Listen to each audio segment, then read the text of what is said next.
hard for me to say as somebody who doesn't believe in really fucking anything. That's fair. But at the same time, I believe Joel Embiid should win the NBA MVP in 2023, but that's the only thing I really believe. Sweet Christmas. Shout out to my birds.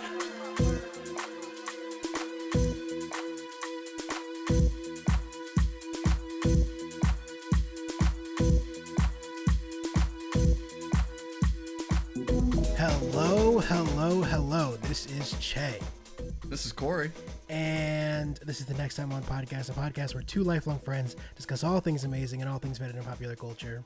If this is your first time listening to the podcast, it's like if some weird like smoke alien guy and then some other black nerd with cool hair got together to make a great podcast. Instead of, I guess, planning the destruction of the world, it's still unclear if everyone's dead or not. We'll cross that bridge when we get there, though. Is that fair, Corey? I think that's very fair. Which one of us is the weird alien guy? Probably me. It's the glasses. I was perfectly happy to be Walter in the scenario, but no, I mean, if one of us was going to be a secret alien, it's probably going to be me at this point. Yeah. It's hard to argue. It's hard to argue with that. That's just kind of how the strokes are. It's understandable. Today, if you have not looked at the title of the podcast, we are going to be talking about James Tynion IV's first and second volume, and also called First Cycle. Let's just like the first big arc. Yeah, and I think originally this was supposed to be the whole thing. Agreed. And he pivoted, which is fine. More of this book is not a problem with me. But yeah, the first cycle of his DC horror book, The Nice House on the Lake. A couple points of business before we jump in, because we do want to talk about this excellent book. But first things first, as always, if you're on the YouTube channel, don't forget to subscribe, like, all that good stuff. If you're not, check out the link in the description. Go over there so you can see all these podcasts in video form. You can also follow us at Next Time On Pod on our social media platforms, including Twitter for however long it exists. I mean, it's every time I open it up and that fucking dog looks at me, I just get a little bit more sad. He is a true real life clown. It's like amazing. I mean, like, this is a project I used to work on, but I'm like I was tangentially a part of this project, a bit of a tangent, and that's like doing commercials. Mm-hmm. And they do include a bit of him in the beginning of the commercial, and this was happening during his Twitter buying, and I'm like, I don't think you guys want to include him as being a in perpetuity ad on your company's website. There's like a little bit of just disconnect there. That's just me. It is pretty wild how fast he went from, and I've never been like an Elon Musk fan. The Elon Musk fans, especially the ones that are still fans today, are the worst people on earth. But yes, he was like, I never really had like a big issue with him, and it was like, he was like a nerdy billionaire who likes space shit. I mean, it's like that's not a bad thing to hate, and then it's just kind of revealed that he's just an asshole billionaire, like every other billionaire. Yeah, except he's also crazy. and like in a way that is, most billionaires are just like insidious evil like guys who live their lives sort of outside the public eye, so I don't have to think about them. He is like perpetually obsessed with being famous, I guess. It's a weird. The Doge thing is so confusing to me. I don't really. It's so stupid. The plan is here. To try to, but also people are like, he's under investigation already for that, with that weird pump and dump strategy he tried to do with it. Yeah, I heard that the Doge logo on Twitter was a ploy to like goose the search engine numbers. People searched Elon Musk Doge, that's what would come up instead of the fact that he committed a crime. It's actually kind of smart. It is, except for I hate it is, but also it's stupid. That fucking dog face. I hate it so much. But yes, let's get into the book though. Yeah. So, like I said, we're talking about the first cycle of Nice House on the Lake, which includes the 12 issues that are out right now. It has been essentially confirmed that there's going to be more of this book, but we don't know when. So for the time being, this is the complete edition of it. I wonder if we're going to get, because we did get two collected volumes, obviously. I wonder if we're going to get a collected edition of just this part of it. I think I'm becoming kind of like, I'm sure they will do. They'll probably be like a big hardcover. Yeah. I understand why companies don't do that, but like I just get annoyed why like I have to make this wait to get everything collected. I don't No, understand I why mean, companies don't do this. I know. What I mean by get it. I mean, like, I get why they would put out 2 arcs of paperbacks because it's more money, and then people want to go back around. But I'm just more like, just get it out the fucking door. Like, it's like the Supergirl thing. Yeah. And I'm like, well, that was just a dumbass move on DC's part where they didn't put out enough print copies of the Tom King Supergirl book. They announced the movie, and then every comic book shop got sold out. Yeah. And it's just gone everywhere, and no one can buy it because it's just like sold out everywhere. And I'm like, you guys didn't see this shit coming? Like, you guys didn't have a meeting about it? The one that blows me is obviously, which we've talked about on this podcast a great deal, is the Gideon Falls thing, where it's like, I would spend well over $100 to get the whole thing as a collected edition. Just give me a Gideon Falls omnibus. I'm sure there's a lot of people like me. Why doesn't it exist? I don't want to have a bunch of like, I bought the first volume, but I don't want to have like 5 fucking paperbacks on my shelf. I want a big I'm just book. saying though, who knows though, they might end up doing, I mean, it took like Paper Girls like 3 years after its finale for them to come out with that gigantic volume. I just don't understand why I need to hold out hope. Just release it when the fucking thing is over. Whenever that gets picked up for whatever happens with it, I think that's when it's gonna happen. Yeah, but who knows? I don't really know how you really adapt Gideon Falls. I do know how, but I don't know how you adapt it well. Yeah. But we're not talking about Gideon Falls. We're talking about The Nice House on the Lake. So first off, let's just go through who the hell made this book. A couple names will be very familiar to people who are listening to this podcast before. Obviously, James Tynion IV, the author. Notable works of his that we've talked about on this podcast before. Something is Killing the Children, The Backstagers, The Woods. A very similar tonal book to this, I think. The Closet, which came out earlier last year. And obviously, he's done a ton of work with DC on Batman, including one of my favorite Batman adjacent books from recent years is The Joker from, what was that, 2019? I think so. I think that was right before the pandemic. Yeah. But very, very storied. Batman Teenage Mutant Ninja Turtles, weirdly, is actually amazing. I don't know. It's actually really good. Tynion is up there right now, as we talked about anytime he comes up, is up there right now with basically anytime he writes something, I'm like, I'm going to check it out because I don't think I've ever written anything or read anything from him that's bad. I'm really excited for this book, this image book next week, World Tree, that he and I haven't heard of it. Blanco and Bellaire are teaming up to do. It looks like as usual with him, as he has a very dark style. He likes horror adjacent stuff, and it seems like a sort of like a techno horror book, which I'm excited for. I do like his consistent use of it. I think even like I talked about The Backstagers a while ago, where it's like the first arc is very like nice and fun, and the second half of it is just like weird, dark as shit, like horror, like just straight up. And I'm like, okay, and I think he's honestly my like consistent, I'm buying this no matter what author. Yeah. And I know it's solidified with because I've talked about Something Is Killing the Children a lot, but I think that was the start of it, and I really loved The Woods. I pretty much read that entire run in a weekend. But as you said, he's definitely my like consistent on the younger side, like still coming up kind of talent of current comic book writers. And I think he's pretty excited established at this point. I mean, obviously, he's already For me, it's The Department of Truth is like my favorite book of his. We didn't do a full book club. We haven't done a full book club. We definitely have talked about individual issues on the regular podcast, but it's been a long time. It might not be worth kind of going back around. I kept thinking giving a good revisit. It was going to end. That's really why too. I pushed it up. I thought it was going to. Maybe it kind of happened with. Might have been the same thing with Nice House, where it was like, oh, like this actually has some legs. Let's see how it keeps going. Where like I thought Nice House was gonna be a very just like mini series. And I think we kind of mentioned the pivot. I definitely think the note kind of came in after the first volume because it probably was selling really well. I think it won some awards at that point. I think you can really feel the pivot in it, and we will talk about that later in the podcast. But I think that is in a book that I really like. Let me be very clear: the book I really like. I think that is probably the weakest part of the book. I think so too. Extends what I suspect was the original plan for this book.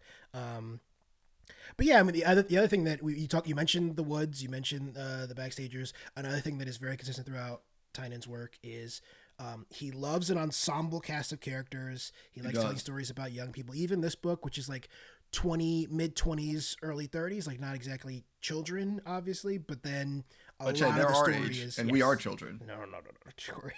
Mentally. Mentally, Mentally. yes. Yeah, absolutely mentally I'm a child, but that's not going to change until the day I die. Let's be very clear about that. That's very true here. But Same even in this here. book that's about ostensibly adults, let's say that, ostensibly adults, a lot of the story is about these flashbacks through their childhood. It's about these relationships that form over the course of childhood, high school, early college, those years. And it's like, it does like kind of really play on the whole like second, I don't want to say coming of age because that feels like a very weird thing, but I feel like I've noticed a big shift in coming of age stories where they used to be like going into college or like graduating college, but now it's kind of like entered this area of like people who are in their late 20s, early 30s and kind of revisiting that like I think a lot of, I like think kind of it's like, a yeah. examination of a society at large is that like it used to be, I mean, I think a pretty long time ago, but maybe not. Maybe like only. I think it's kind of a reflection of people who are like writing it, especially back then, where like there was a larger disconnect of people who were writing and them being a lot older getting published against now, where a lot of younger people are having the opportunity to tell these stories. And I think that's why like the kind of gap of coming of age has become such like pushback. And I think I've noticed that. I mean, with like Tynion's work, he's definitely kind of starting to play into that. I mean, like even with the Department of Truth, that guy's kind of like vibe of everyone being a bit like a little lost essentially. But I think for sure this might be like one of like the first, like not the first examples, but one of the bigger like points of what I think is going to be coming up of people in like the friends age. Instead of being they're all established adults, I think it's kind of more of like, hey, we're all kind of fucked up a little bit, and some people are doing well, some people aren't doing well, and kind of revisiting that and kind of like how our relationships have changed versus who we were in our early 20s in high school, as like this book is established as. Yeah. I do think a lot of that is like you were saying, just like a reflection of who is writing these books now, is that it is the case that our generation, 30 or late 20s, 30-year-olds, basically, there are mostly not like settling down having kids, while 20 years ago you were graduating college and then getting married and buying a house, and none of us will ever be able to afford real estate. So no, it genuinely sucks just renting, and I like could not even fathom the idea of putting enough money together to do that. We gotta rob a bank or two. We do. Another thing that is obviously present in this book that is a recurring theme throughout Tynion's work is that he loves to tell stories about queer characters. We have a gay couple and a trans woman. That's everybody. That's it. I can't remember if there's any. I think Walter has also been insinuated to be bisexual as well. Right, yeah. But Walter is also. Does it count if you're not a human? It's weird with Walter because I guess let's keep on talking about it because I kind of want to talk about Walter and his shift, I believe, with the changing of the story. But you're right. There is I think, and that's been a consistent thing. Like, I mean, Backstagers, The Woods, like. Tynion himself he's queer, so telling stories that obviously connect with him it's no surprise. No. And he does a great job of it. I feel like he's he does such a good job of just having the inclusion of it. The Nora story arc in this book is by far the most interesting thing to me. Absolutely. When it's all said and done. I think she's like probably my favorite part. Tynion is the most interested in. Is the one that I'm the most interested in as the character. So absolutely. Yeah, makes sense. Anything else to say about Tynion before we move on to the artistic? No, let's keep moving. So a name that I am not really at all familiar with. He did work with Tynion on two things that I am like tangentially familiar with, but I've never really like delved all deep into, is Álvaro Martínez Bueno, who does the penciling on this. The two pieces that he worked with Tynion on before is Justice League Dark and his Detective Comics run. Both excellent art. The art in this is sick. I didn't know the art's great. Yeah. No, I gotta recommend those Justice League Darks and those Detective Comic books as well. They're just very. I think the Detective Comics books was like the best use of an ensemble cast. Once again, he's very, and Justice League Dark obviously is an ensemble cast as well. He just does a good job with that. I think that was a big part of why The Closet, which is one of the only things from Tynion that I can remember that I didn't love, is that it's so focused, and it's like it's two characters really, and I think Tynion really strives when he's building like building these characters around each other. Yeah, or like at least world. I mean, I think like Something's Killing the Children like also helps that it's like such a world building book. Yeah, there's going. So only yeah, a like couple so main characters in that, but there's obviously a couple. Yeah, yeah, you're building a whole world. So yeah, like that's kind of the secondary part is how we get revealing more of the world instead of just being about that same person. But even her character just is one of those things where she's just a nomad, so she keeps bumping into new people to kind of help tell the story. Yeah. I loved Bueno's art in here. I will say, my guy, if you're listening, which I'm sure you're listening, you got to fix your website. I'm trying to figure out what the fuck else this guy did, like what all his work is. You go to his website and none of it is functional. I couldn't really, it was hard to track down what else he's done. Last up on the art team is Jordie Bellaire, who is a favorite of ours. I think I became familiar with her work on Redland, still one of my favorite books of recent years, but has done like a ton of color work for the big two as well as Image, including Superior Spider-Man, Wonder Woman, Black Widow, Joker Killer Smile, one of my favorite art books in like a really long time, and of course Tom King's Vision, which I know we're both massive fans of. So yeah, it's a pretty great all-star team that brought us this book. And I think a big part of the success of this book for me is the art style here. It is like at equal parts idyllic and horrifying when it needs to be, because we have this story that is like this juxtaposition of this thing where 12 people have been put in, and they use this word, they put in heaven basically. They've been put in this incredible Eden, and it's like if the world goes to shit, I mean, you wouldn't. It's like if the world goes to shit, it's like I think, and I was asking myself that question, like, oh, if the world's just over, I'm not gonna really complain about what's happening right now. But that's just me. It would suck, but I'm like, hey, like it could be a lot worse. I'm kind of on. I can't remember exactly which character it was. I think it was Sarah that says it to Walter at one point in the book, where she's like, it's whichever one has the husband who wasn't allowed to come, Cam. Oh yeah, I forgot about that. When Sarah was just like, I just wish you would have let me die. Like, honestly, if any of my friends ever like destroy the world and then save all their favorite people to live in a house, just let me die out in the fire. I don't know if I could function in this fucking house. Yeah. No, it's also like the thing. I think the whole like they have to at least witness it to believe you. I think that might have been my whole like. I get why some people didn't come back from what the glimpse that we got of like, and I think I love horror like that, where they don't show you, they kind of show us glimpses of pieces like what actually happened. But I think one of my favorite scenes is that in the compound that they're stuck at, there's a funky little statue or whatever, and if you touch it, it shows you like where your family is or something like that, similar. It shows you your like childhood home and what's happened to it, basically. Exactly, basically, and like you don't like some of them you do see, but some of them it's just the people touching it and then walking away or being absolutely horrified. I'm like, that's such a good use of like, it's funny in the combo. I'm saying like, it's like you just didn't tell us what happened. Yeah, effective in the like story. Yeah, confusing narratively. I'm still unclear why Walter would have done that. I don't remember if there was a point that we're kind of jumping all over the place a bit. So I guess maybe we should like should we jump into like the more structured conversation about what actually happened in this book? A group of friends all go on a vacation to this beautiful home somewhere. It's a beautiful lake. It's like very nice, obviously. And then while they're there, they think it's Wisconsin, right? That's what they think. They keep saying Wisconsin. I'm like, y'all been to Wisconsin? Yeah, it's like this beautiful house, and then we're told / shown by their not their benefactor, but the host of this group, the one who organized the get together, Walter, that the entire world has been destroyed. Yeah. And for unknown reasons, it's revealed that Walter is an alien or something. We're not entirely positive what Walter is. Yeah, but we know that that's a good point. Does he ever use the word alien?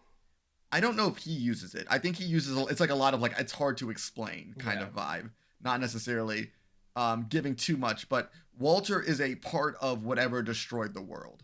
And Walter is kind of given this tiny little basically terrarium to save his favorite people that he's met through his life, that he feels like, at least from my perspective, that kind of embody like the general makeup of like Well, they were like, what a supposed. group It's of people. supposed to be.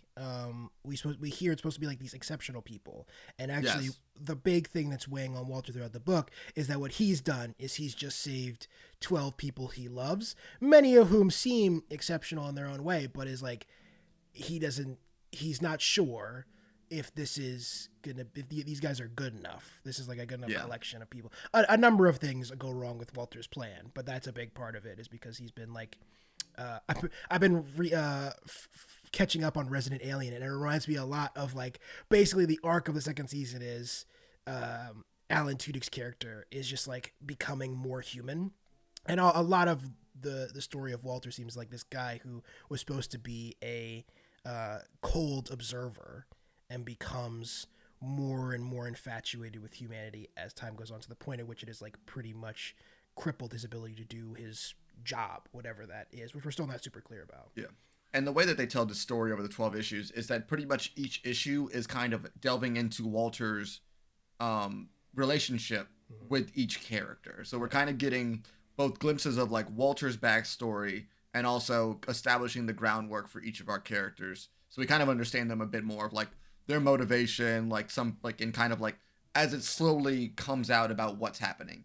And during the story, we do see flashes to a not potential. I mean, the way the story is being told, Seems it like that is it's- the future. Yeah, it seems like the future where it's like everybody seems to either Each be book on their opens with own, each character talking about what has happened and how we got here, or and they're what always happened like in the with past. weapons. Yeah. Yeah, exactly. And they're always like with weapons or like bloody, and it seems like some Fire, shit like- went down Yeah. at some point.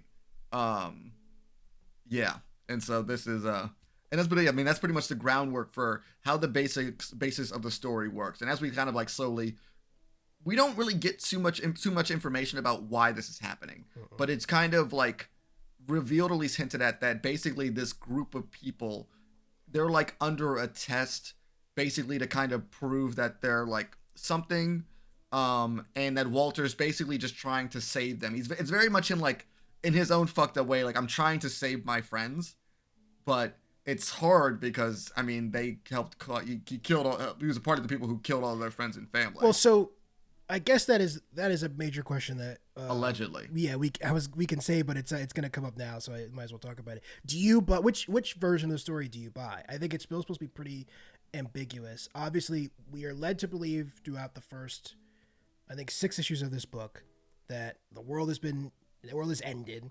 These are the only 12 people left on Earth, and there is no escape because there is no world to go to. And then a couple different realities seem to like sort of reveal themselves over the course of the book. Is that like maybe the world has ended, and there's like a couple other pods like this throughout. Yeah. And then there's another version where the world has not ended at all, and that this is a test to see whether or not they can destroy the world. And that one I didn't really understand about, like, why they would need to test to see if like the experiment goes well before destroying the world. But I think it's either that or like I guess what my belief is that like there's more than one test group basically. And I think that at least, like, and I guess, like, there was other Walters in the world who were... Also, by the way, Walter, if you look up James Tynion, he looks just like him. So that's also... It's like, after a while, I'm like, okay, you're being... like, got the glasses, got the hair. Got the glasses, got the hair. It's very meta a little bit with him also. But it, like, at least from my perspective, it's like, looks like there's multiple Walters, and they each have their own group. And I'm assuming the group is either meant to perpetuate or at least at some point be presented, maybe, as a form of maybe humanity restarting, or maybe this is the basis or something. Not entirely positive, to tell you the truth. Yeah, I mean, it is a it is a thing that I thought was going to be revealed in these 12 issues, partially because I thought this was going to be the end of the book, obviously. Me too. I was actually, when I got to the end of the arc, I'm like, oh, there's gonna be... I didn't mean it more like, oh, there's gonna be more. I'm like, I was kind of hoping my questions would have gotten answered. I didn't know we actually get another. After the pivot, it seems like they just don't really get any questions answered. No. More questions asked in the final 6 issues than I was hoping for. And a big part of that is, like, obviously, I think the shift in the focus of this mystery of the story went from why is this happening? How do we get here, to how do we get to the future that we've been shown. So the future you're talking about with the earth is burning and all of these characters being sort of like disparate survivors of an apocalyptic wasteland, and like what went wrong in this little idyllic society to get us to that point, versus why did Walter do this and how did we get here at all. I'm not like more or less interested in one or the other, to be honest. I find the idea of like either one of those answers to be interesting. I just kind of wish we'd gotten one of them. Agreed. I think the whole pullback and being like, we don't know what's really going on. I was kind of like, I was a bit iffy on it, because I think it all comes down to how the rest of the series kind of lays out, and like, does this make the reread better? Because I can definitely see when like he realizes he's gonna have more time with it, because it kind of goes from Walter being this cold robotic figure in the flashbacks to him kind of becoming a bit more fleshed out. I noticed towards the end, at least, because I think he gets a bit more of a personality, and we do see him be like an introvert, but at the same time we're also kind of like revealed that he's also like experiencing human emotion and romantic feelings and kind of exploring all that. And I think it's also Tynion's own look at himself as a kind of a bit of an alien perspective. I for a artist stand-in, Walter's one of the more unkind versions of an artist I've ever seen them put into a work before, which I'm not saying it's not a criticism. There is an amount of like, if this is, which it definitely seems like it is, a avatar for Tynion himself, there is a level of self-loathing here that I find sort of fascinating narratively. Yeah. Walter is, he's kind of like a mostly horrible things. He is incredibly narcissistic and self-centered, and like in a way that his like detrimental to all his friends. They've been fucking kidnapped and taken to, especially if we believe that the world still exists. This is like a thing. He's basically destroyed their lives because he is unable to think of anything but himself. He's like so fixated on, I need to keep these people. He makes them fucking immortal so that he never loses them. It's like he's a bit of he's a psychopath. I think like also like from like a writer's perspective though, I think like there's a lot of things that are taught during creative writing is like, obviously it's like write what you know. And from the way I was looking at it, I kind of would be like, if I'm using my friends in a story and something, I'm like trying to immortalize them, it also does feel very kind of manipulative, or at least kind of rude, to kind of go in and use these experiences as a way to construct them and also make these characters. And I don't know, maybe this was just my reading a bit too much into it, but to me, like, at least to me, it was like, I've witnessed these things and I was part of these things, and I'm going to use these experiences to making these traumatic characters. And maybe that's like kind of reveals, at least to me, to feel like I would feel like, I mean, I feel like a bit like when I'm writing a story and I'm using a friend as a motivation, I always feel a bit harsh, or at least a bit feel bad when I'm actually using like a bad experience that they were a part of, and maybe I was a part with them, and as a part of like the creation experience. And I mean, like, I think I mentioned this when it first started, but this book does borrow a lot from, it's a very acclaimed Japanese comic called 20th Century Boys. And the plot of that book, it's a very good mystery, but a lot of it has to do with like a childhood friend who basically causes the end of the world. And the other characters revealing and understanding why they did that. And also trying to like look at that character and try to make it like, figure out what the other point of that is, which is why I thought the reveal with Nora made a lot of sense, because in the 20th Century Boys, he was basing all of what they're doing off of childhood stories. And I kind of thought that was a pretty of an interesting perspective for this, where it's like, he's not doing it out of glee, but it seems like it's the opposite spectrum, where he's doing it the opposite way. But at the same time, it's also a level of control that he's putting over his friends. Like, he's saving them at the same time he's manipulating them. I mean, that one scene where he took away their memories, it just kind of like, that was just more like, you're just being selfish and childish. It is the it's the like manipulative god motif. We see this a lot in stories like this. Like, if you are gifted with as much power as Walter has, you have to wield it carefully. I didn't think I was going to mention Resident Alien twice in this podcast, but it's coming up again. There is a moment in the second season, Resident Alien spoilers, slight Resident Alien spoilers, where he wipes a character's memory because she's done something terrible, and it is like weighing on her, and she says something to the effect of like, I wish I could forget, or something like that. And he wipes her memory. And then later she is very upset about this when he reveals it to her, because even if you think you are doing something good for somebody, like Walter, clearly, I think we're supposed to be led to believe that what Walter wants is like only good stuff for his friends, is that he thinks he's putting them in this amazing house and saving them from the end of the world and giving them everything they could ever need or want. And that is like a good thing. But what he's taken away from them is their free will and their like humanity, in a sense. And that is like part of what is like your experience with the terrible things in life.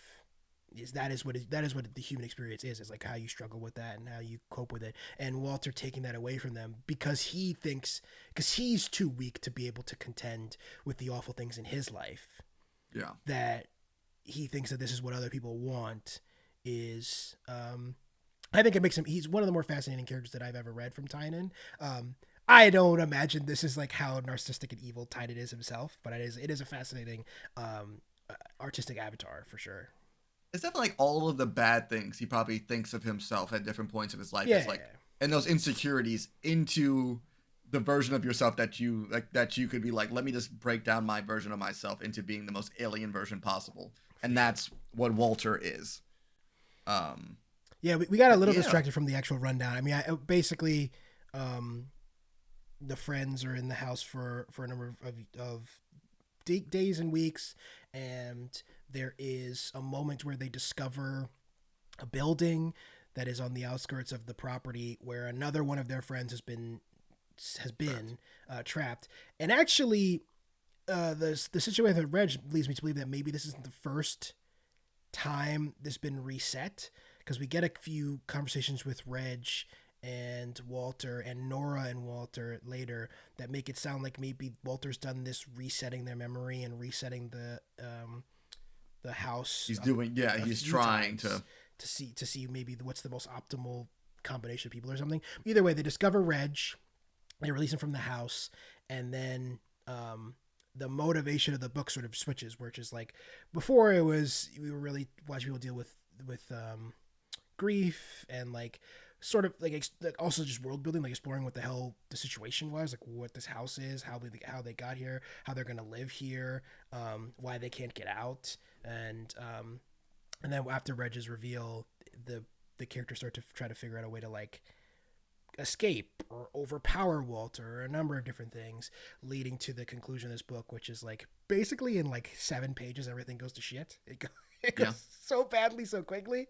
The gun scene I just really bummed. Like what a kind of a lame way for a character to go out. Honestly, I didn't love the way that they went out, because also it definitely did feel so like we know what's gonna happen, like you know the build up to it. And also just like general note, guys, if you somehow ever get immortality, don't get yourself shot. And also they say they can shoot feel yourself. They say they said it hurts.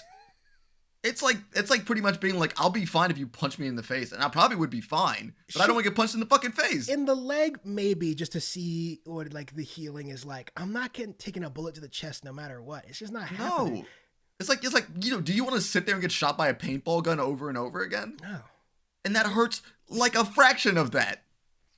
Yeah, it was pretty disappointing, especially because one of my critiques of the first cycle of this book is, despite the fact that each issue sort of dedicated to a character, there's some characters that we don't know anything about. It's very like and Naya, who is the one who is unfortunately killed, is like is sort of a non-character, and she feels so expendable that when she dies, I was like, this is like a bummer, but I don't know anything about her. I don't really have any connection to this character at all. I think that's probably why she died, though, because they couldn't give her a flashback because she's dead. Well, that was one of the cooler moments, is that her issue opens with Rick, her husband, watching a video of her on his phone, and at the time it didn't even really register to me, because I'd sort of like I hadn't been keeping track of exactly which characters had gotten an intro yet or not, but she was on the cover of that book,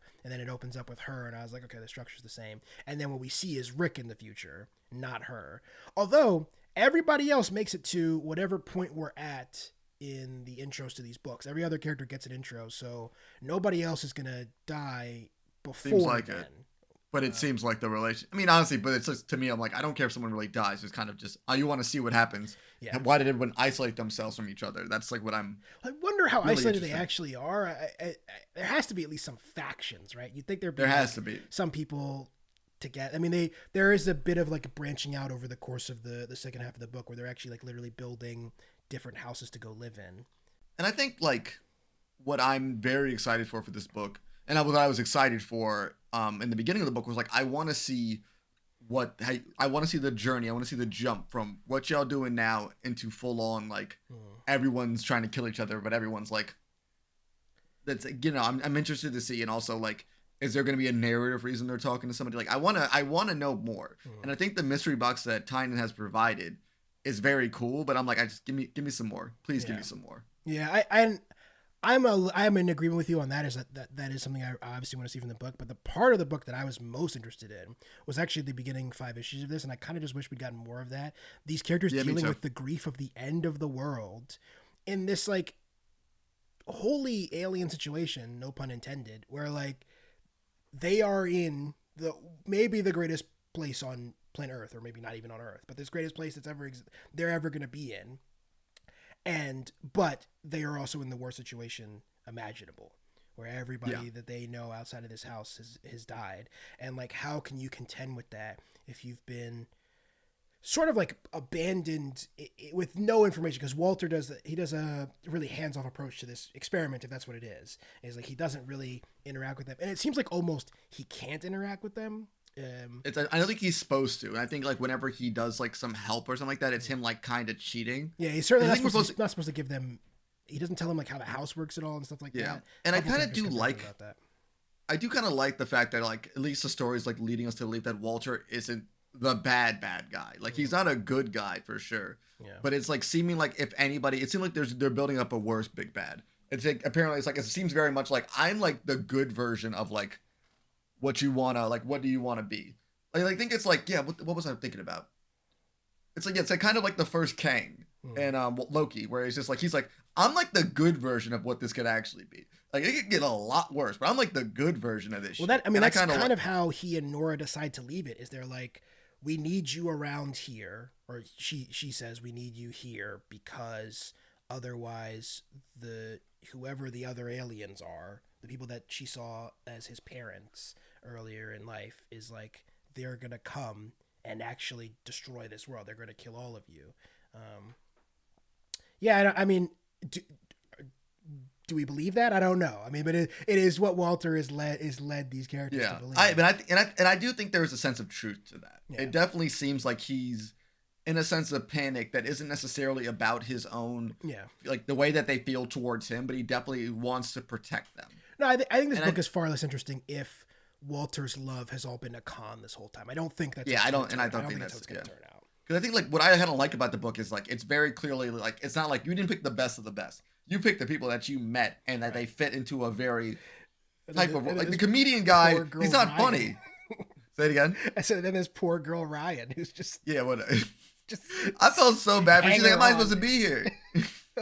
But she's the one who fucks everything up, which I'm like, I think that was actually kind of a good twist to reveal that Walter didn't actually die, because I did like that twist at the end, because I'm like, damn, that's kind of like, now they're just kind of on their own, because like the one girl fucking it up, and he's like, no, I'm not really dead, but I like, I let you think I'm dead. Which, do you have anything else you want to talk about before we talk about the actual end, the literal end of this book? Because I think that I have questions about whether or not I buy the veracity of that. No, I'm good. Let's hop into it. So the Walter and Nora's plan, where they decide together that the others need to feel like they've killed Walter to what exactly? To like, so that they feel like they can control their own destiny? I think that was the way I read it.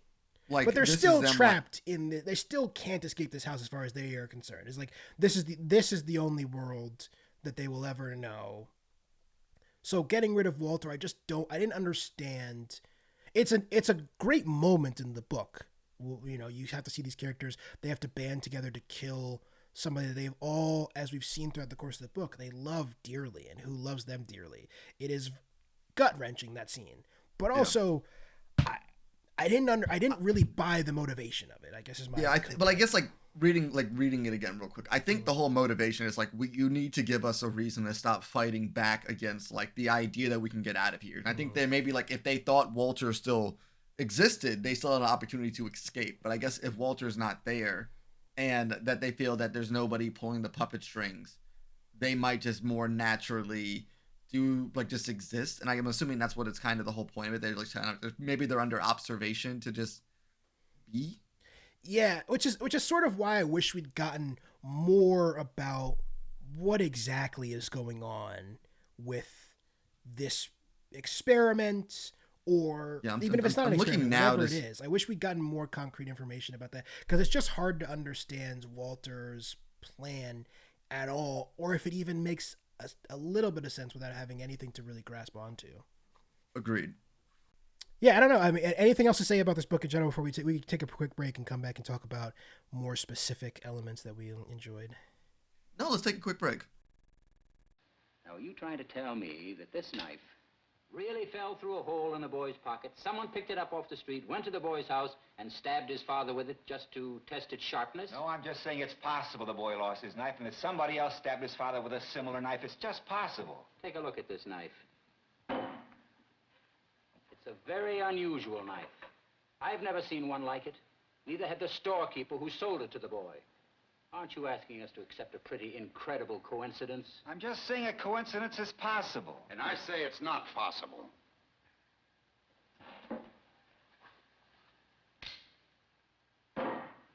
Where did that come from?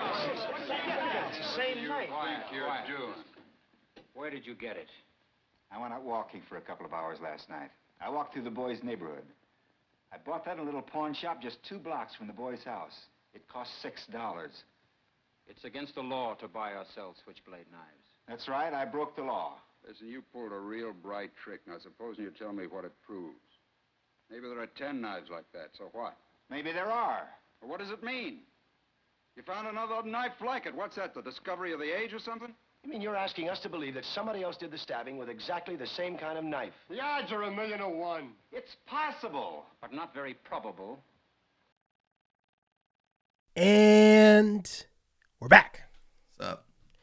All right, ladies and gentlemen. So now to talk about some of the things more specifically we didn't love, but then we will talk about all the things that were great about this book in a second. But we're going to start with the bads, but just get it out of the way.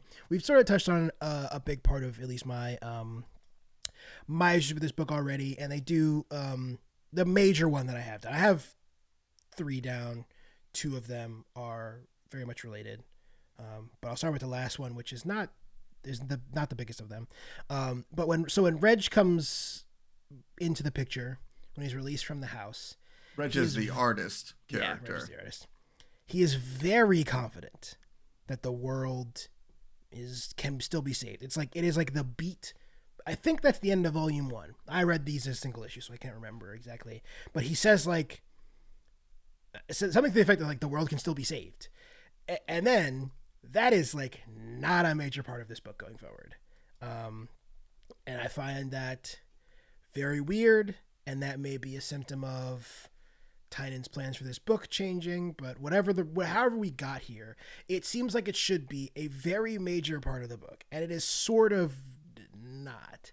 And I can't tell if that's because we're supposed to believe that he's wrong, that actually there is no world to be saved and Reg is mistaken, because this is obviously pretty soon after this is when the memory reset happens, and we sort of the memory I'm checking it right now. I'm reading it. So issue 5 is the introduction of Reg. Yeah. And issue 6 is him kind of, you're right, and the last page of episode of issue 5 is when he says the world can be saved, basically. And I'm trying to just quickly scan through to see if I can jog my memory about why he believes that.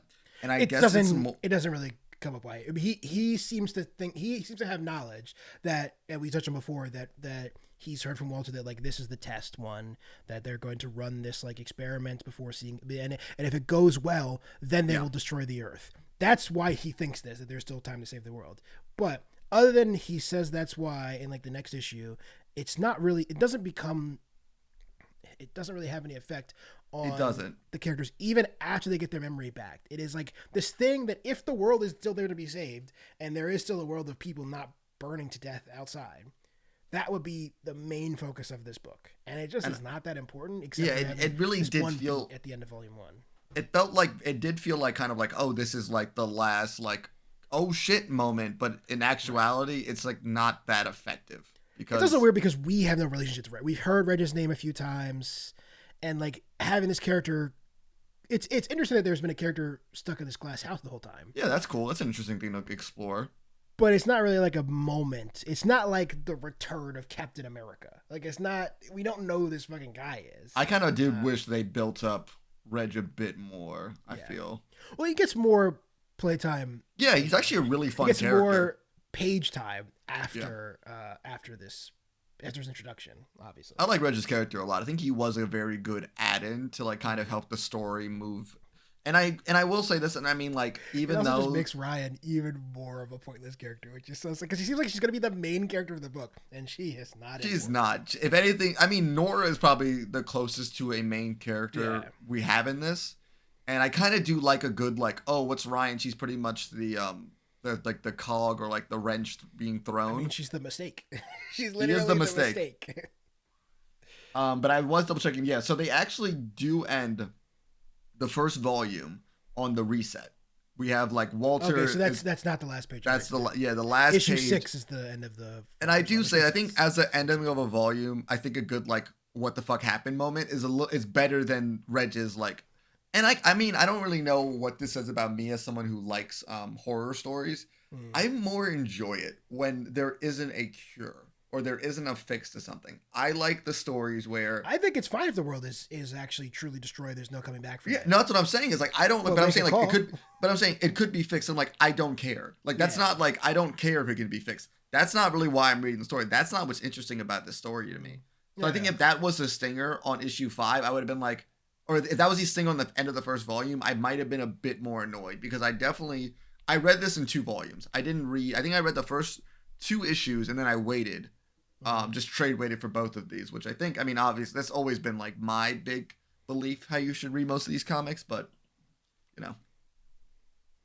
But yeah, I'm in agreement with you that I don't really, like I said before the break, the thing I'm most interested in this book was the beginning of this book. Where we're watching characters struggle with the grief and like coming to terms with, and like they're just like these characters, like what is this? This is a very interesting situation where you have like, and it's a very familiar thing where like everybody's been to a party of a really close friend and their other close friends are there, but you don't fucking know those people, and now you've all been like slammed into this situation. Usually it's not after the entire world ends and all your friends and family have died, but you're like at a dinner party somewhere and you're like, well, I know Todd, but Todd's got to talk to everybody here because Todd invited everybody and I'm just standing in the corner by myself. And like having that dynamic explored in what is the most heightened situation ever stress wise, I found really interesting. And then we get more into the story, which is I'm fine with, but I'm just saying like, if you're then going to introduce the fact that the world could be saved, then your story has to be about the world being saved. It can't just be not about that. Which I don't, and I think like ultimately we discovered that's not. I mean, like I think the end of this first gigantic arc, we do learn that that's not the point of the story. I don't think, and it's not the point of the story. But we still haven't been confirmed whether or not Reg is right. That's true. It's still not 100. We still have not been told one way or the other by Walter or by Tynion, by the narrator. We don't know if the world is actually destroyed or not. We've been presented with 3 different versions of reality, one of which seems unlikely at this point, and that is that these are the only 12 people left anywhere. Like as you already touched on, it's either the world is fine and this is a weird experiment, or the world has been destroyed and there are a bunch of weird experiments all over the place. But we don't know which one of those 2 is. And my point was just that this is like a big thing to introduce. and never really to touch on again. And I agree with that. But I honestly do think the world was destroyed. Because I think that's the most likely. Yeah, and the way that Walter acts the entire time, it doesn't seem like he's like it. I mean, like Walter's it seems like the Walter character, besides when he's like pretending that everything's okay and acting as one of them, he's pretty honest to at least like the regular people. And it seems to me like he didn't enjoy it, but he seems like he did. Like the end of the world actually did end up end. I just don't think the people inside of it can perceive and understand why. And I guess that's the whole point about the reason that they kill Walter, at least from his perspective, is to kind of pretty much leave them with the fact it's like, oh, it's like he's gone. We're going to stop trying to get back to the regular world. And I think that's probably part of it, that it's like, I need to make sure you people actually believe that you're stuck here, because it's not going to work anyway. Well, it is another thing that's like a really fascinating dynamic that the book does lean into this more. So I'm not saying that Tynion doesn't explore this, but the idea that somebody who is like somebody that all these characters at one point in their life, or even maybe currently, right before this event started, was like the most important person to them. This was like their closest friend, their most important confidant, or a number of things. I mean, obviously we get most of the relationship flashbacks we get are about Walter, Nora, and Reg's relationship and that close friendship. But we hear from all of them that at one point or another, these people were like best friends, or even more than that. And if somebody that you felt was like the closest person in your life to you did something truly horrible, I have never had to contend with that idea. So it's hard for me to know how I would react to it. And I do think the struggle these characters have, where they're like, this person did do the worst thing that we could ever have imagined, but also he's Walter. He's our best friend. Is a number of things. I get that duality is something that's really at the heart of this book, and it's really interesting about the character dynamic. Speaking of the character dynamic, another point of my criticism was that I just wanted to know more about more of these characters. We spent a lot of time, as we said before, Nora's like the closest we have to the main character. We spent a lot of time with Nora, Reg, David, weirdly. I like David's character, but it's just odd that the comedic relief is like gets probably the third most page time of any of the characters. Yeah, I think the problem even Walter's not that important until near the end of the book. We get a lot of and I think I kind of want to talk about David for a second, where as you know, I mean, like one of my favorite comic book characters is Booster Gold. But like the whole point of his character is like this character who's trying to like lighten the mood, but actually is like not in like the other character, which is why I think David's issue might be like not my favorite, but one of the favorites. And I thought, this is a great character. I like the way they're doing this. I'm liking the peek behind the curtain we're doing with him. Let's see how he develops in later issues. And they don't do anything with him. They flanderize him a bit. They kind of make him kind of stupid, honestly. And I kind of thought he'd be a little bit more intelligent.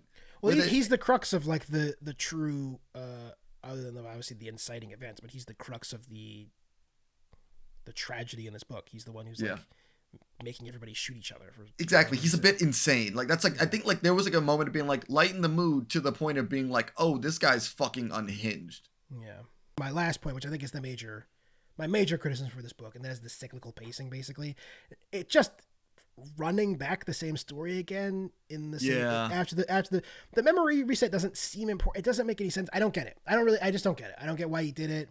I guess this is criticism, because I do feel like, at least this is my guess for things, he learned that he can continue the series, and so he's pretty much, and I think that's why there's a break between this end of this part and the next part, because I think he wants to figure out the story. Because I'm sure he was like, okay, we can continue your story. I'm like, oh fuck, how do I write the rest of these 6 issues then? Because this is like, I don't know how much he's like, he probably knows the ending that he wanted. He probably kept that in mind. But it's like, how do I keep this pace going, but do something a little bit different? I don't know why he couldn't have just done, that's the thing is, I don't know why he didn't do, he did something the same. He did the same thing again. Yeah, exactly. Which was weird to me. But what I wish he had done is just, when he got more time, is just expand on the first 6 volumes. Do another 30 days in the house of these characters, exploring the world they're in. We're meeting these characters. Like we just said, do you know anything about Arturo, Corey? You know a single thing about that character? Which one's Arturo? Oh, that guy. Was he the one who kept on? Was he the one who kept complaining the entire time? He's not the one who like went off by him. No, oh yeah, I don't know shit about Arturo. Arturo's the acupuncturist, and yeah. we find out that actually he is useless because he can't even do fucking acupuncture. Yeah, that was a weird. Acupuncture doesn't work anymore. Why would you have an acupuncturist? Like, is that? Well, actually, so one of my favorite graphics in the book is when Walter is explaining to it's either Nora or Ryan, I can't remember. He's explaining what the makeup of these environments is supposed to be and what the archetypes that each character is fulfilling.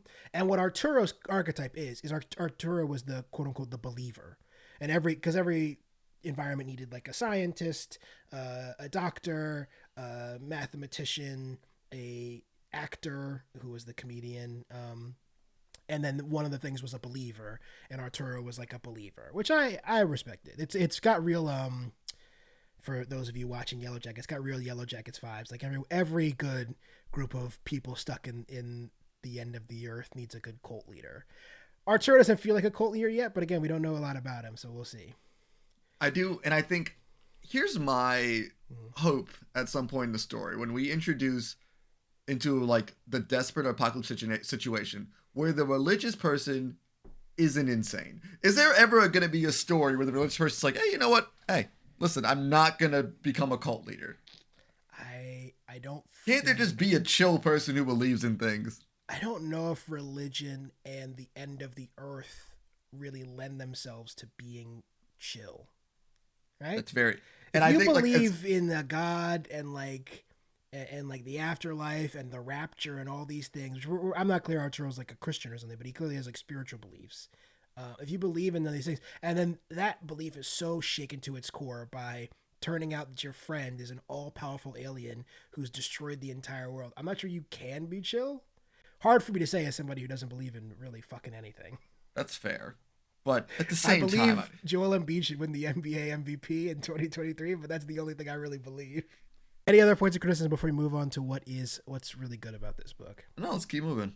All right, yeah. So we picked this book because we both really love it. I don't want to make that segment of the podcast make it seem like make it seem like this isn't a good book. You should, if for some reason you are what is probably like 50 minutes deep into this podcast now. I think some people just like our voice sometimes.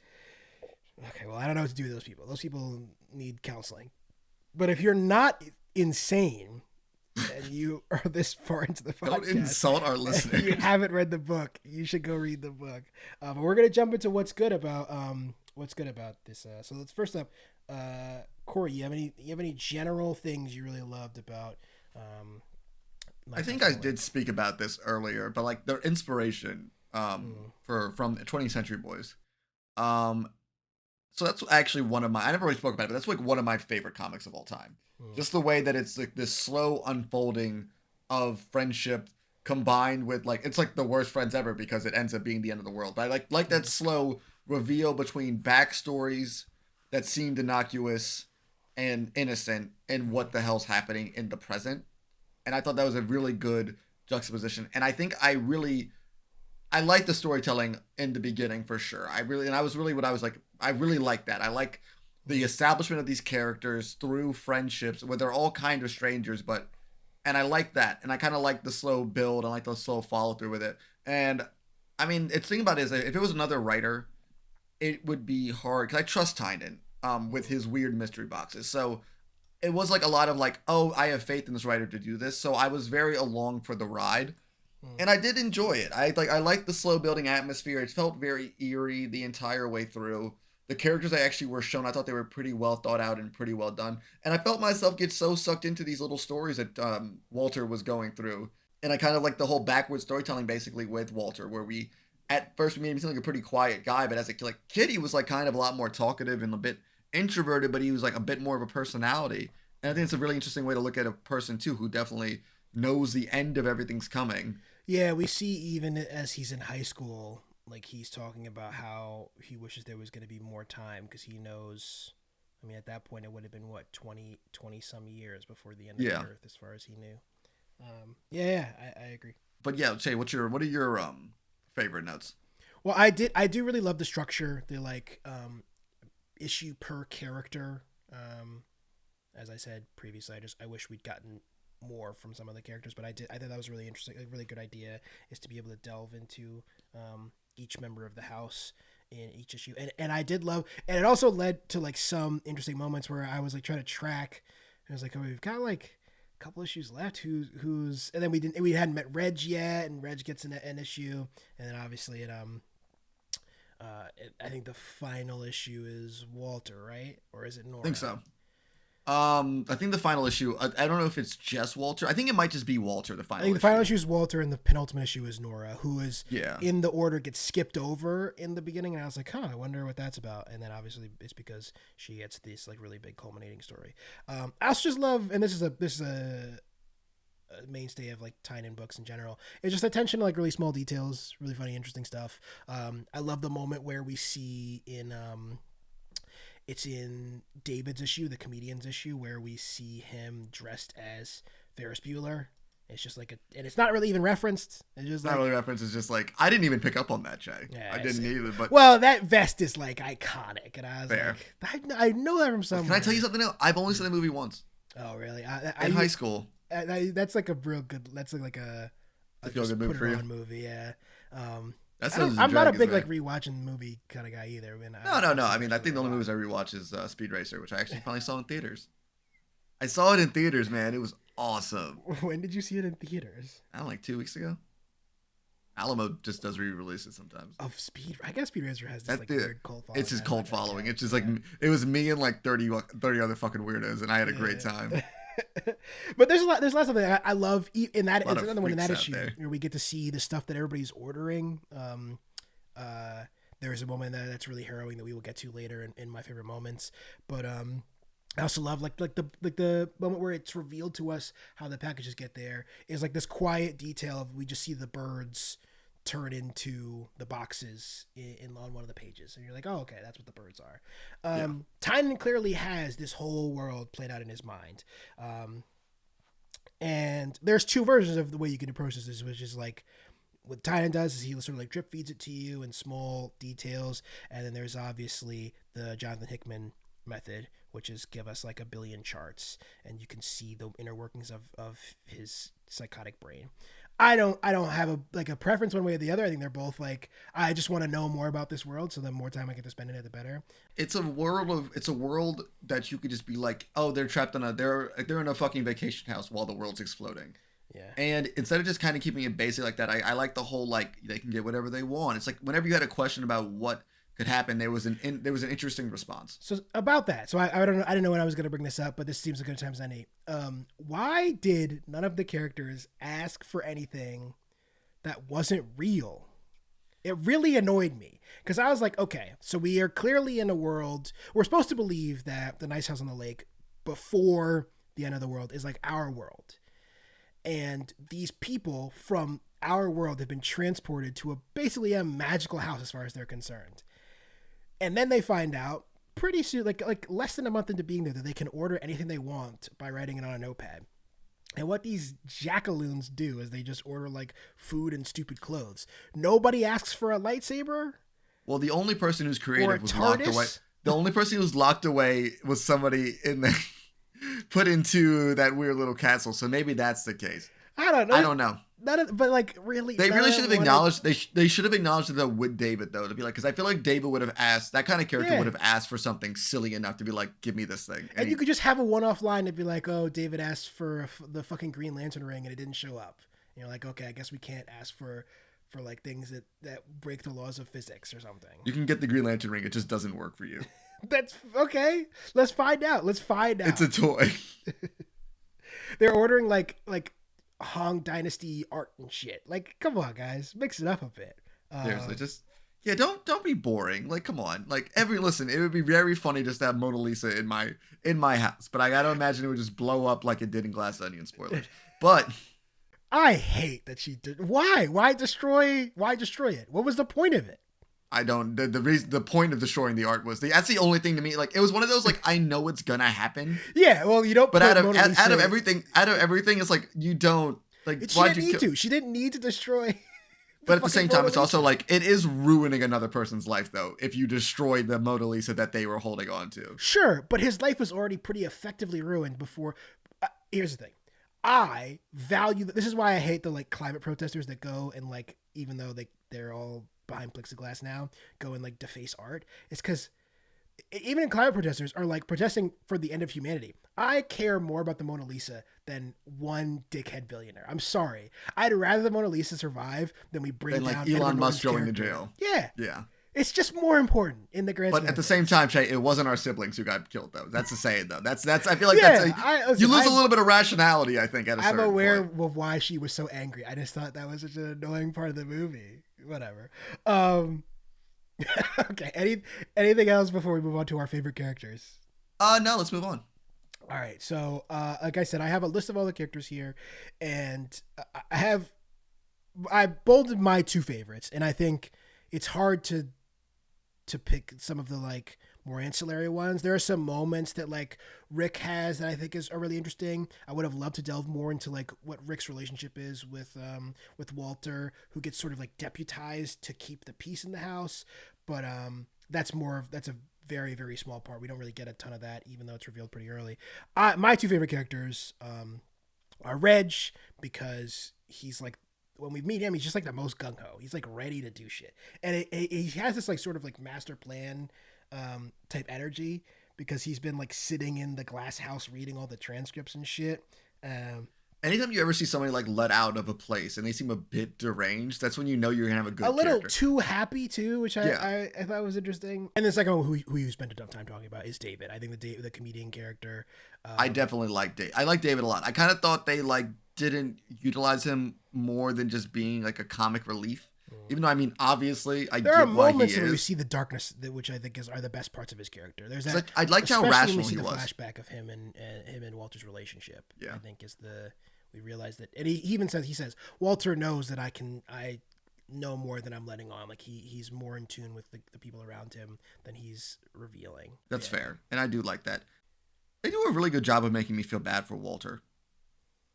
No, I think Walter is probably the most interesting and complex character in the book. We just don't spend as much time with him as the ones who are literally in the house on the page for the most. And until the end, I mean, he gets his time in the last 3 issues, but and that is when most of the work is done on his backstory and like how he got here and what his real struggle is with clearly, like he even says, like he's not really supposed to be having these feelings and these emotions. He's not.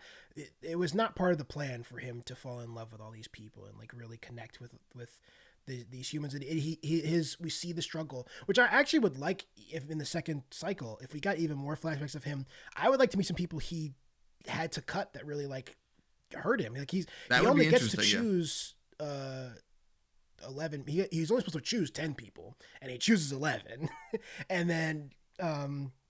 He says there's people he had to leave out that he didn't, and we even see that in his character that he's hesitant to meet more new people. He doesn't want, once he starts realizing that there's just going to be a ton of people he really loves, and he's like, that's why he's so introverted in his youth, is because he's like, I can't risk meeting more fucking people that I'm going to have to watch die. And I mean, I think it's also very interesting, like a nihilistic point of view for some actual people to look at, though, where like a lot of people probably have experienced a lot of like loss in their life, and they're like, I just don't want to meet or bring new people into this, right? Just because I don't want to tear myself off more. Because I mean, if anything, we can tell, and we do see that Walter's actually a super empathetic character. Yeah. He like, I mean, he even says, I think he falls in love with his friends, and I think like, I don't know if he put it that succinctly, but it's just he like is way too empathetic, I think. Right.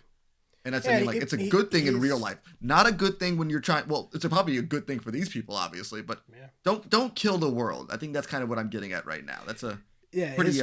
His friends describe his friendship as like he will give you all of himself. It's like he just will open himself up entirely to you. Yeah, I mean, I that's why I picked Reginald and David, but obviously we already talked about Nora and Walter. Probably. Yeah, I think, but Nora is probably. Yeah, Nora. I think Nora is such a good like backstop against like kind of like what Walter is. I think her being like the main character in the second arc of this first cycle was very much like, I think that very much like helped me get over this, like get over the finish line. Yeah. And also knowing that she still is kind of in on it is also such another good wrinkle in what's happening right now. Yeah. Because like, does that make her complicit? Like it's an interesting character that I'm excited to see some more exploration with.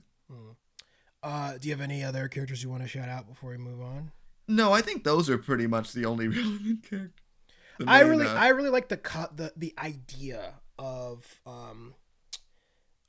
Nora, or sorry, not Nora, Ryan, but I just don't think she got enough page time to really land. Yeah, I think Ryan. I think it was like kind of a strange choice, and I feel like maybe there was a different idea of where her arc was probably going to end up being, because I think if the person you don't expect to be somewhere is usually the one who's always going to throw things off a bit, even though it's ultimately revealed nobody's actually there super on purpose to like perform a role really. And I'm assuming Ryan's gonna have more to do, because I think to me it seems like Ryan's gonna be like, was meant to be our first main character, and then that shifted. Not that it's a bad thing. I just kind of thought Ryan would be more of like the driving force, but a story that like hedges so much on being like about past relationships, it is kind of like a weird, like, middle ground. Yeah. All right. So next, let's move on. We'll talk about some of our favorite panels, some of our favorite art throughout the book. I have a few nominations here. I will run down them. For those of you who are reading along, this is book 1, page 23. This is when Nora swings the poker. It's still so weird to see, like, I know it's like still like, but like the COVID mask still like always kind of like, it's just something that I was never gonna really get away from. But like, it's just So this book started in like what, early 2021. This was the peak of and it's obviously it's influenced by that, people's quarantine, stuck in a house as the world is ending outside. We didn't really talk about that because it feels like a different world now, but I mean that's obviously what this was in reference to. Not even reference to, just blatantly. It's like straight up now. I mean, like a lot of people did this whole like, I'm gonna go quarantine for 2 weeks, get tested, and we're all gonna go on vacation together. I mean, I did that same thing too. And guess what? We didn't kill each other. Except for that one guy. He didn't, but he wasn't on the trip though. It's fine. It's fine. Who is fine. Who's this tone directed at exactly? I don't know. The police? Whoever's listening? The government? Let's hope the police don't listen to this podcast. But yeah, I just love the art. I love the way, this is a big shout out to Bellaire, because I think the colors that she uses to like, for Walter's, like, I don't even really know how to describe it, like ghost form, his like liquid the ghost form is such a very cool, like, just such a cool like atmosphere and strangeness for sure. She does a really good job. My next nomination, which is book 3, page 4. If you're reading along, this is when we see the dark room of Sam developing his images, and this page it's all color. I really love the page. It's the double wide. You get these like stark red panels interspersed with the normal color of outdoors. We're flipping back and forth between him on the phone outside and him in the dark room. Or not him in the dark room, him calling I guess that's Arturo in the dark room. We need to get Jordie Bellaire and Clayton Cowles on a fucking book. I don't care what it is. They did Redlands together. Well, fuck. All right. I think they've done a few things together, but Redlands is the one that I definitely remember. I literally clicked on a comic, like one of her Pretty Deadly Images books, and Clayton Cowles just is doing the letter. Honestly, Clayton Cowles might be the hardest working letterer in the world. He has to be. Every single time. He pops up in so many things. He's putting so many other letterers out of work. Calm down, Clayton. Let other people work. It's him, and it's like that collective that I don't even know. It's like, those I know what you're talking about, yeah. VCs or something. Yeah, it's something random. Yeah. Yeah. I have book 5, page 16. This is when the gang decides to take the mission over to the Black House. I don't really know how to describe the scene. It's them on the boat. It is a book that is like all juxtaposition of like these beautiful vistas and the horrifying reality of the world around them. And I just love the scene of these guys basically going to explore this unknown world to them, and they're boating over on this beautiful lake with the sunset in the background. Again, beautiful colors from Bellaire, excellent art from Bueno, and just a bunch of people who not that long ago realized the entire world was destroyed, and then we have our boy David with just a giant machine gun. Like it's just it's all this juxtaposition of like not of like of true evil and bad and like real beauty.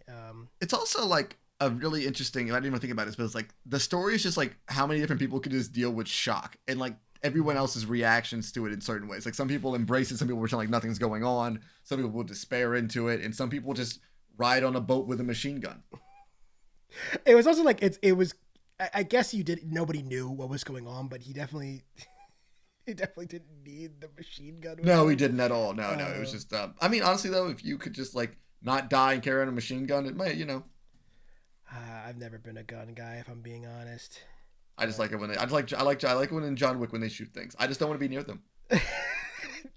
the point blank John Wick shit is like it's like a nuts. It's completely silly.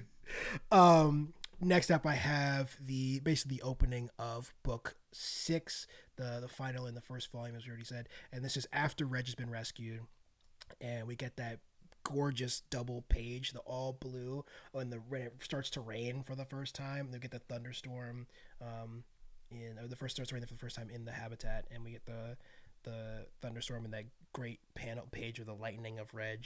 Looks like almost like deified, basically. And I think a lot of that is like at that moment, right after he said like the world can still be saved, Reg does seem like sort of the savior of this book. Turns out later that's not really the case. There is no savior yet, or maybe at all. Maybe there is no savior in this book. There's no hero, but he's gonna save the world with acupuncture. Arturo is. He's the key. For some reason, I don't buy Arturo. No, I don't think so. I don't think he's the main character. I don't think so either. Next up is book 10, page 11. This is, I do not condone the activities in this book, as we already discussed. Even if you think you're immortal, don't shoot your friends. There's literally no reason to do this. I just want to put that on the record. But the scene where we see Reg shoot David is like one of the, there's not really a lot of action in this book, and Bueno and Bellaire really do action really well, and there's like this kind of looks like from a manga, really, is like this sick panel of David getting shot in the chest with a machine gun. We get the bullets bouncing off the ground. That for those of you who are not being able to picture it, you can go over to the YouTube channel. I have it up on the screen for you to check out. Quick plug. But Chay's doing a poor job of painting your mindscape. I'm doing an incredible job. I'm kidding. You can still use your eyes. I'm kidding. But I love the effect of the bullets bouncing off the ground, and like they're forming the words of crack, the onomatopoeic of the gun going off. And then obviously we get the next panel of the next page of the panel sequentially of David reviving, basically, or healing. I guess another stark moment. There's a lot of moments in the book where it's just like it's two very different visuals juxtaposed against each other, which again is just sort of like the theme of this book, and which is what at large is where I think a lot of it really works. And I have one last nomination, and that is another of Walter going Super Saiyan mode or something, and this is when he is snapping at Nora during their disagreement in the house, and we get him going like full. It's the first time we see the extent of what his, like, I suppose we're supposed to believe is his natural shape. This is his like I don't know if I said already, book 11, page 15, and he is like become full ghost skeleton man and is like shattering the room around Nora. Just a really excellently rendered another piece of like explosive action in this book, as the stakes are obviously like cranking all the way up as we near the end. So those are, I think those were all my nominees for best. I don't know if you had one you preferred or one that I left out. No, I think you kind of covered most of them. I mean, I definitely it's hard to say the shock factor with the death, but I definitely did like the whole, like, even though I knew he was gonna get better, the insanity of like him getting shot was pretty nuts. But I think I guess whenever like Walter ended up going into his weird little like spirally look shape, every time it was just like kind of came out of nowhere when it wasn't like, I think, no, actually, you know what? I think the scene where Nora discovers like him in the kitchen with his parents, and it's like that. I was like, I liked how like I liked how haunting that was. I like the use of horror in this, and I think that's a pretty, because it's like not all the time in your face, but when it comes up, you feel unsettled. Yeah. Well, I think the thing about it is there's moments where you forget. You can sort of forget, like the characters must, that actually we're in this book where the world is ended, because it really they're just like hanging out this amazing lake house where they can build anything they want with their mind. It is an Eden if it wasn't for the fact that it is the worst thing that's ever happened. And that's fair. That's very true. I think if I was picking one, I love that page in book 5 where they're boating across the lake. I think it's just beautifully rendered. I think that the color is so sick on the horizon, the sunset. But I just love, as we said before in the opening, this book, all the art is really great. I think it all works really well. Yeah, agreed. Big fan. All right.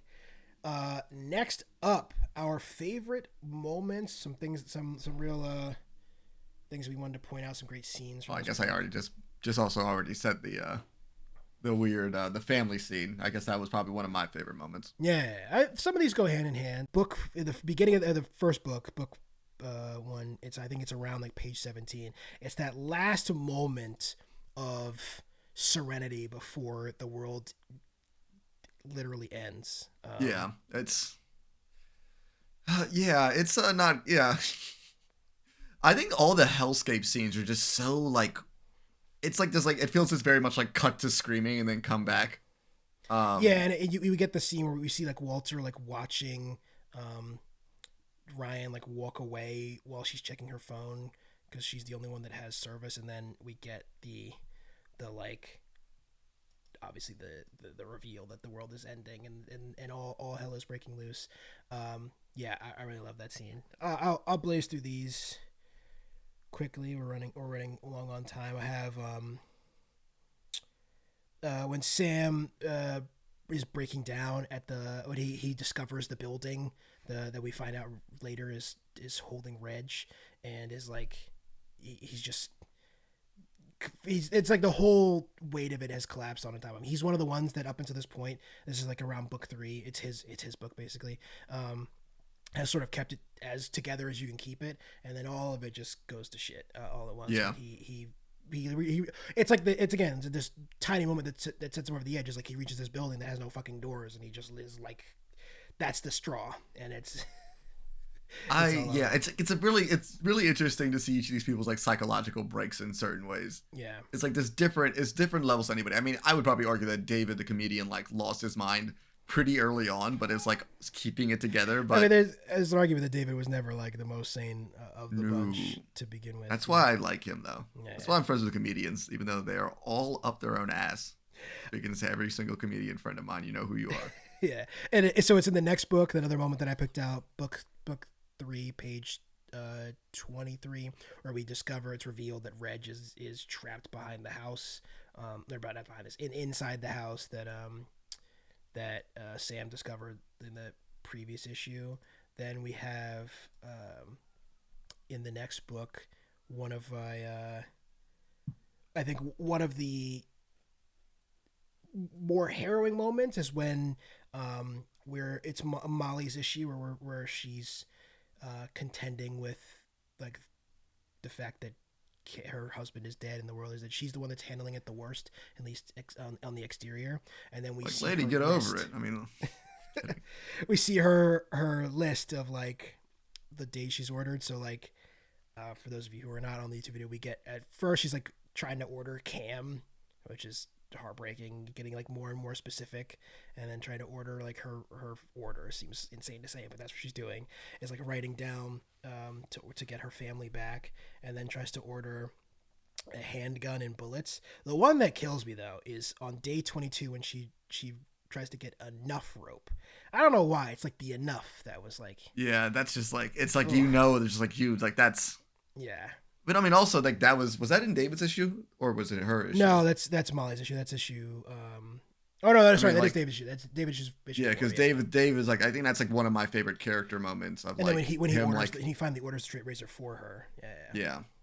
But also just like like that's also like the first like I think that's also such a really good job of like introducing a harrowing concept to it is with that. It's just like so there's another wrinkle into something here because I think like probably a lot of us would be like I would have just killed myself if I was dealing with this shit. Yeah. Like I know like watching Last of Us people are like, you know what, I wouldn't want to live in this world at this point, honestly. So I said it at the top. I would not want to be one of the 12 survivors of No, I'm okay. I'm not interested in it. I'm not built like that. I'm not. I'm aware. Hey, how could we podcast with me? I'll just do your voice the entire time. Listen, if we got 12 listeners to the podcast, we probably have more listeners than we do now anyway. So shut the fuck up. All right. A couple last moments and we'll blaze through these. So the obviously at the end of David's issue, the reveal that they're immortal, where again he could have done something less dramatic, but he slit his fucking throat in front of all his friends, which is crazy. It's insane, but it is a great moment on the page. David is nothing if not dramatic. It's very, very dramatic.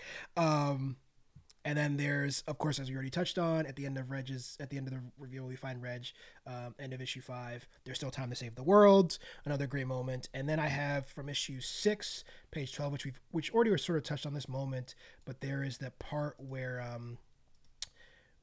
in the house in the dorm when the 3 Nora, Walter and Reg are all hanging out, and then there's that awkward moment between Walter and Reg, and I just think that's a really beautiful, like really human moment for this character that at this time we know is like a god basically. Yeah. And then last but not least, as we've already touched on, I have in my notes, book 10, page 26, Ryan ruins everything, and this is when she's just like playing with the controls. What are you just doing, stupid bitch? Yeah, just like not the time. If you're gonna dick around with something, wait for everyone to be there. Or and hear me out. Don't do it. If the controls control the lives and memories and like sort of the everything about all your friends, the last 12 people on Earth, maybe don't just like randomly touch them. How about that? Where's the fun in that though, Chad? Fuck, I don't know, man. I have to say, for me, if I'm picking one, do you have another moment you want to shout out? No, I think I was kind of like in and out of some of my favorite moments, but I think you kind of touched on all the ones that I did. I don't know what it is about the last scene with like Walter's death, in the bar scene. That is another great one. Yeah. I just like the vibe of that entire scene. I thought the build up and I thought like the bar setting was very just. For me, it was just undercut, as we talked about already, which I just don't really get. I don't really get why they had to do it, but I do think it's a great moment. That maybe the reasons for it will be revealed more. The motivations behind it will be revealed more in the second cycle. If I'm picking one, I think for me it's when we see Molly's list. Reminded me a lot of one of my favorite animated short of early in the year, Ice Merchants, and then you get this moment where you see like a life lived through a pile of hats, and you see this sort of like this descent into true depression in this like list. It's like shopping list. I think it's beautifully done. Last but not least, I know Corey needs to fucking bounce, and we're already mad long on this episode anyway. I just want to shout out. This isn't really like Texas. This isn't really like a big like dialogue book, I wouldn't say, but there is one line. Book 2, page 6, when we were looking at the transcript that we find out later, Reg is getting every night from the house. I think one of my favorite lines James Tynion's ever written. Sam says in response to what they're trying to contend with, this is the day after Walter, or the right after Walter explodes Nora's hand and disappears. And what a sentence. And I think it was Sarah said something like, he said it was his people. I think he's Irish or something. And Sam's response was, I'm pretty sure this isn't the fucking Irish. In response to whoever destroyed the world, which I just love. Because you know what? When the world ends, it might be the fucking Irish. I don't know. I really don't. But it was the one quote I pulled out because it's another, again, it's just this moment of like real comedy. in this moment of the book that is really truly bleak and sad. I mean, I think the most of the book is just gallows humor, and I think that's just such a it's gallows humor continuously, which is such a hard thing to pull off well. Which I think like a lot of like in it's like a weird way to me. I think it's also kind of like a comedy, but I think I'm just kind of might be a little sick. Am I just sick? I think I might be sick. Yeah, I think there are moments, especially as we get more settled, that are funny. Oh, so I'm just crazy then. Okay, thanks, Jay. Well, but I will say, I mean, I think I said this at the time when we talked about the first issue almost 2 years ago, maybe more than 2 years ago at this point. Yeah, it was a while ago. I had a real hard time because that was at the point it was like peak COVID doomerism, and like I was just like I can't really contend with reading a book about how all my friends and family are going to die one day. And like, it's just not, the first issue was tough for me personally. It obviously gets less about that as the book goes on and is far bleaker. If you're worried, if you got to this point in the podcast and you're still thinking about reading and you're worried it's going to be a tough one, I would say, don't be deterred by that. It certainly is not like, it's not insurmountable sadness, but then it obviously has its moments. I really love this book. I am really excited for the second cycle. I don't know. Yeah, I was I really liked this book as well. I was a bit surprised reading the second half of it. Just kind of like it just didn't. I think I was so like I had no idea that it wasn't going to be the end until the final page, and I was like, oh, because I think it was like it used to say limited series like such and such out of 12, and I was just so genuinely surprised that like even I was saying I'm like I was waiting for it to be over so I could read it. And there was parts of me that when I was reading like issue like 10 and 11 where I was kind of like I was a little disappointed because I was like there's no way this he can do enough stuff at the end of these 2 issues to finish it. And then it turned out it's not the end, so it obviously changed my opinions of those final issues. But I think it's absolutely worth picking up. James Tynion, one of the best doing it right now. Obviously, again, shout out to Jordie Bellaire and Álvaro Bueno for an excellent art team on this. Anything else to say about The Nice House on the Lake, Cycle 1, Corey? No, but if you have a friend named Walter and he asks you to go to Wisconsin, also just don't go to vacation in Wisconsin. Come on. I find it hard to argue with that. Just come on, guys. Come on. Yeah. So just points of business before we leave. Don't forget, if you are watching along with our Curse the Rewatch, next up is Tony Scott's Domino, which we're going to be dropping on you in the next few weeks. We've been a little bit slow on podcasts, just a lot of personal stuff, but I think we're going to be kicking it up again, going hardcore over these next few months. Absolutely, yeah. So don't forget. Corey's been moving. Sorry, guys. I'm almost done. Yeah. As he sits in it. You'll see my new room in the next couple episodes. Yeah. Don't forget, if you're on the YouTube channel, like and subscribe, really helps us out, and then you won't miss the next episodes, which are going to be really great stuff. We got some regular episodes coming to you. Might talk about the Mario movie. We'll see if Jay wants to go see the fucking Mario movie. Go see Dungeons and Dragons, guys. I will see Dungeons and Dragons again. That's actually a fun movie. It's actually a fun movie. I could not co-sign the Mario movie. Maybe I'll convince Corey to talk about the best show on TV right now, Succession. We'll see. But don't forget, rate us and review us, all that good stuff. You can follow us at Next Time On Pod to see all that stuff. And last but not least, go over to nexttimeon.net for all of our archived podcast writing, all that good stuff. Anything else for the people, Corey? Nothing else from me. All right, well, I've been Che. I've been Corey. We'll see you guys next time.